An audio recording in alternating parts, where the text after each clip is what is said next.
Hi guys, welcome back to dream chemistry classes. आज के इस वीडियो लेक्चर में हम बात करेंगे न्यूलैंड का अष्टक नियम या न्यूलैंड्स लॉ ऑफ ऑक्टेव। देखिए, लास्ट वीडियो के अंदर हमने क्लासिफिकेशन किया था डोबेराइनर का। किसका क्लासिफिकेशन स्टडी किया था? डोबेराइनर का किया था। क्या इसकी खास बात थी कि इन्होंने तीन तीन तत्वों के समूह बनाए थे और इनका जो क्लासिफिकेशन था वो किस पे बेस्ड था? परमाणु भार पे बेस्ड था। किस पे बेस्ड था? परमाणु भार पे। क्लियर है? और आज हम बात करेंगे न्यूलैंड के अष्टक नियम की। तो देखो, जो न्यूलैंड है वो एक अंग्रेज रसायनज्ञ है। क्लियर है? और 1865 के अंदर इन्होंने ये क्लासिफिकेशन दिया था और उन्होंने तत्वों को उनके बढ़ते हुए परमाणु भार के क्रम में व्यवस्थित किया तथा पाया कि आठवें तत्व के गुण पहले तत्व के समान थे। जैसे कि संगीत में 7 स्वरों के बाद 8वां स्वर पहले जैसा ही आता है।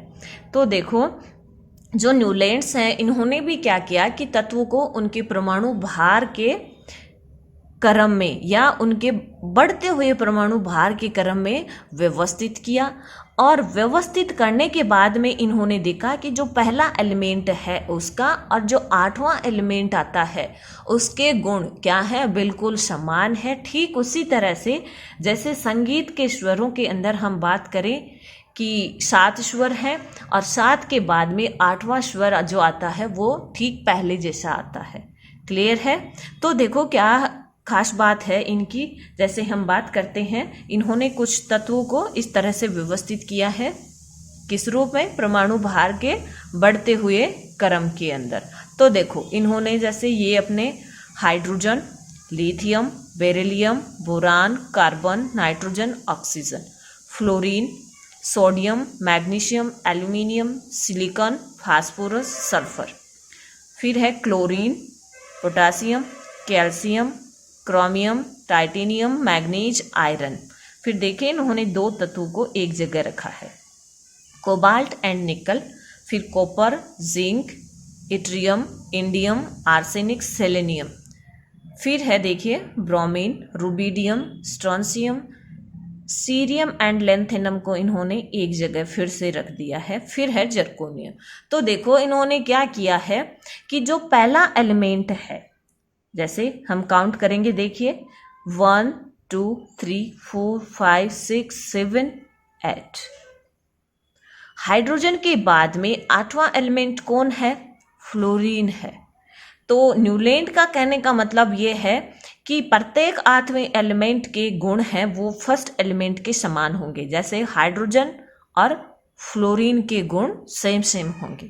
जैसे हम बात करते हैं लिथियम से, तो लिथियम के बाद में 8वां एलिमेंट कौन है? काउंट कीजिए, 1 2 3 4 5 6 7 8। सोडियम है। क्लियर है? तो लिथियम और सोडियम के गुण भी क्या होंगे? सेम सेम होंगे। आप किसी भी तत्व को लेके काउंट कर लीजिए। जैसे नाइट्रोजन को लेके काउंट कर लीजिए, 1 2 3 4 5 6 7 8।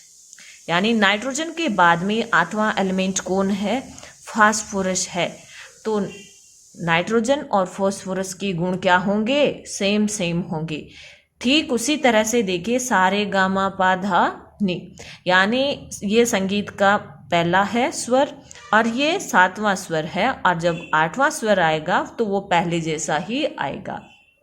इस तरह से जो न्यूलैंड ने क्या किया, परमाणु भार के बढ़ते हुए क्रम के रूप में तत्वों को व्यवस्थित किया और पहले तत्व के गुण 8वें तत्व के समान आएंगे। क्लियर है? ये था न्यूलैंड का अष्टक नियम।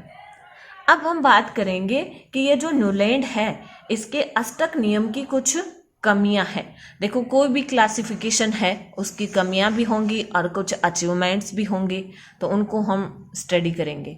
अब देखिए, इनकी लिमिटेशंस की हम बात करेंगे तो देखो, जो न्यूलैंड है इन्होंने कैल्शियम तक ही, या जो न्यूलैंड का अष्टक नियम है वो कैल्शियम तक ही लागू होता है।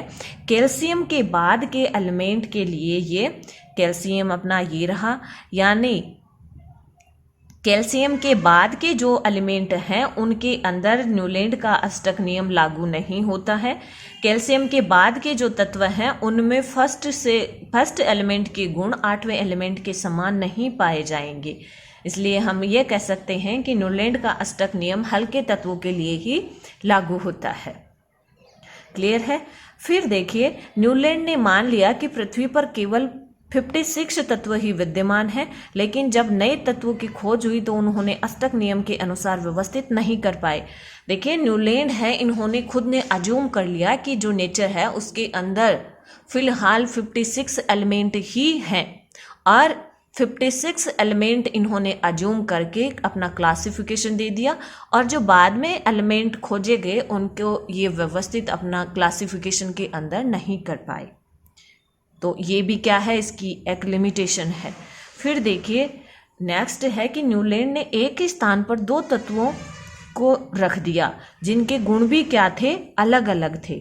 जैसे कोबाल्ट व निकल को उन्होंने फ्लोरीन, क्लोरीन, ब्रोमीन के साथ एक ही ग्रुप में रख दिया जिनके गुण क्या हैं, बिल्कुल ही अलग है।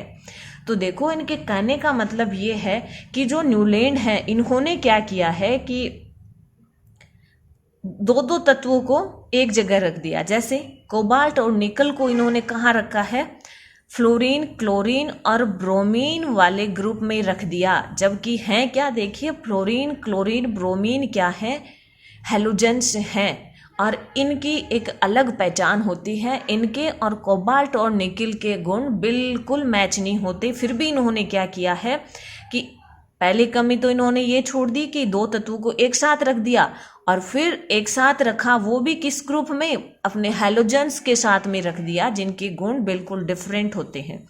इसी तरह से सीरियम और लेंथेनम को भी इन्होंने एक जगह पे रख दिया। इस तरह से न्यूलैंड का अष्टक नियम भी बाद में क्या हो गया, रिजेक्ट हो गया। क्लियर है। हम दो क्लासिफिकेशन देख चुके हैं, पहला डोबेराइनर का और दूसरा न्यूलैंड का अष्टक नियम। नेक्स्ट वीडियो के अंदर हम बात करेंगे मेंडलीफ की पीरियोडिक टेबल की या मेंडलीफ का क्लासिफिकेशन की। तब तक आप इस वीडियो को देखिए। अगर आपको वीडियो पसंद आता है तो आप इसको लाइक और शेयर करें और जो अपना चैनल है ड्रीम केमिस्ट्री क्लासेज उसको सब्सक्राइब करें ताकि लेटेस्ट वीडियो की नोटिफिकेशन आप तक पहुंच सके। Thank you.